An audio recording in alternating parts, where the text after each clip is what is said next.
Republicans are fighting with each other. They can't even come up with a plan. So they put in this junk insurance thing, which I'm sure some of my colleagues will talk about, which does absolutely nothing. You can do it with us by putting this on legislation, or we are going to march into the midterms against your resistance and win and get this done.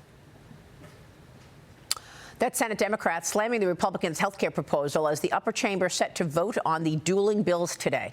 The GOP's plan focuses on health savings accounts for Americans, but the Democrats want to keep the Obamacare subsidies in place for 3 more years. Joining me now is Wisconsin Congressman Bryan Steil.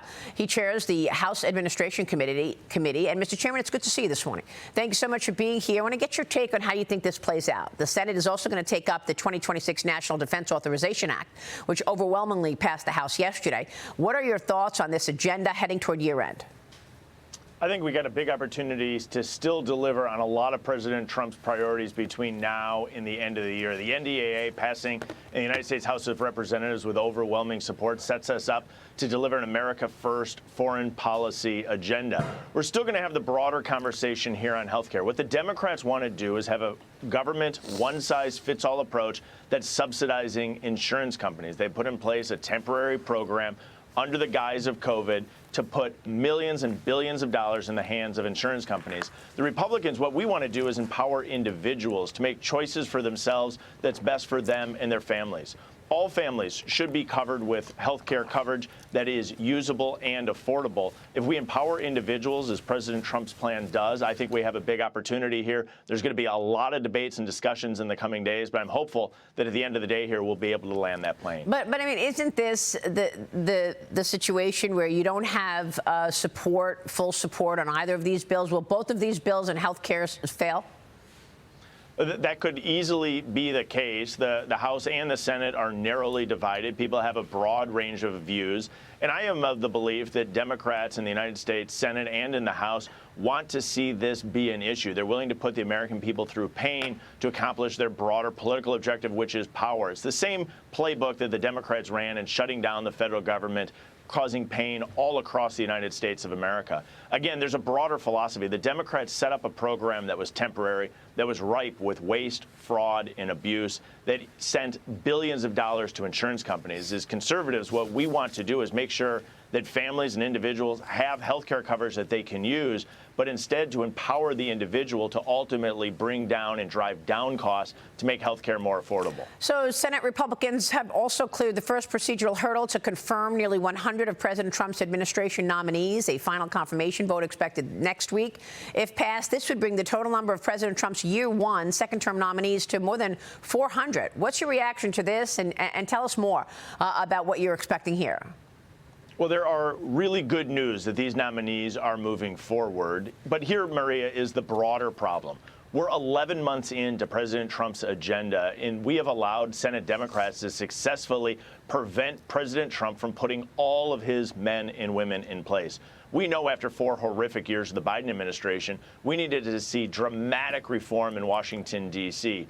And the Senate confirmation process has shown itself to be slow and frustrating to those of us that want to see that transformational change. And so it's really positive news that the Senate is going to break some of the logjam and move a large number of nominees through the process here between now and the end of the year. But the broader structure that we allow the Senate to prevent President Trump from getting his men and women in place in a far more expeditious manner is something that I think we need to have a broader conversation about. And your expectations for the defense bill as well? I know overwhelmingly passing the House. What are your expectations on next steps here in the Senate?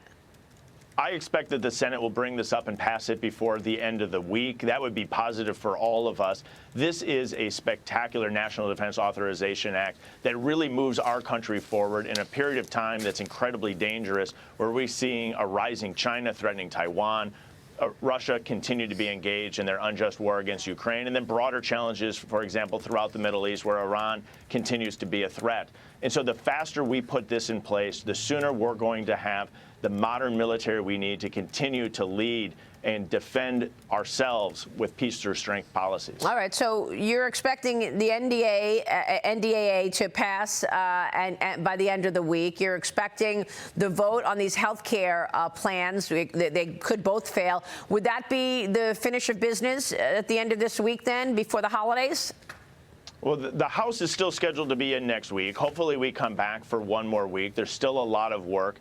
In the event that both of these Senate bills fail, and they may, maybe that sets up the opportunity to find that landing pad where we can make sure that individuals aren't hit with high rising costs. Okay. But we can do that by focusing on individuals. Meanwhile, 90 former House members are calling on House Speaker Mike Johnson and Minority Leader Jeffries to pass legislation which will prohibit Congress and their families from owning or trading individual stocks. Florida Congresswoman Anna Paulina Luna is filing a discharge petition which forces a vote on this bipartisan bill, which does just that. How do you feel about this? You held a hearing last month to review the current rules for lawmakers. What can you tell us? I held a hearing and hope to come forward with legislation to accomplish this goal. There should be no instance where elected officials are making money off of insider information. If you want to trade stocks, there's a place for that. It's called Wall Street. If you want to come and lead in policy, come to Capitol Hill. And so I think we have an opportunity to prevent members from day trading, profiting off of insider information. But we have to also make sure that we have individuals who have had successful business careers are still able to come to Capitol Hill. It's my view that we need more people with business experience in Washington who are willing to serve this country. Congressman, do you believe that members of Congress are day trading?